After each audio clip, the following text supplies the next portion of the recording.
first Anchorman was just kind of simply a comedy that was like a parody, well, somewhat of a parody on the very tongue-in-cheek style of the '70s, and it's set in the '70s, and it's all set in like the news world. It's it's kind of making fun of the news world, and it stars Will Ferrell as Ron Burgundy, who's like a real popular news anchor from San Diego, and he's like big deal and really into himself, and but everybody likes him, and he's like charismatic to some degree. um, but yeah, so him and his friends that they're like a crew, and they work together at the news, and they're always acting goofy, just being guys. A woman comes into their station and starts to be like their first anchor woman in a way, and the boys just approve the whole time, except for Will Ferrell. Like he doesn't so much, but because he starts to kind of dig the woman that they hire. But yeah, the other guys are against it. But you just see how, what happens between him and the news anchor, and how he kind of deals with having him and a woman instead of just him, like, 'cause it's like a man's world. So yeah, so the first one it had Will Ferrell, Steve Carell, and I forget David Koechner, I think his name is, or Catcher, I forget, and Paul Rudd, and Steve Carell.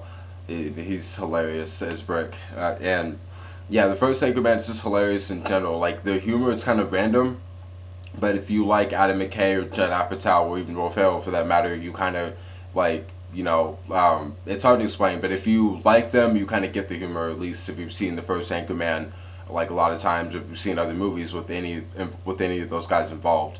So with this new one though, which was cool that it got made, it's 9 years after, because the first one it didn't do like hugely well. It just kind of grew like a fan base over the years, and then and they decided to make the sequel, and it's basically a continuation of Ron Burgundy. It makes sense to why they call it Anchorman 2. The legend continues.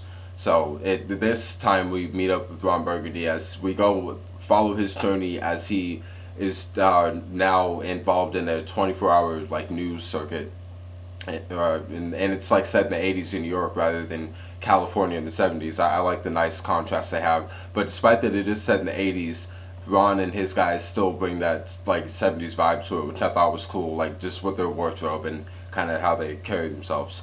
So, and the cast with this one was good. I'm a fan of the first Anchorman. I think it's funny.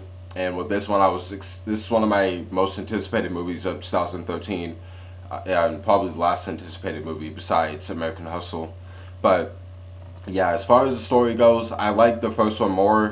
What's good about this second one, the humor is still good and funny and kind of random, and I feel like you'd have to see the first one, or again have to have seen a movie with Adam McKay or Judd Apatow or Will Ferrell involved to kind of understand it. But yeah, and in general, I think if you're a fan of the first movie, or if you just like Ron Burgundy, then see this movie. Otherwise, yeah, I just like, as far as the story, I like the first one more. And what I didn't like about this one, I felt it was 15 minutes too long. But I really loved all the cameos, so that was really good too. The humor and the cameos and the cast were good. The script was alright.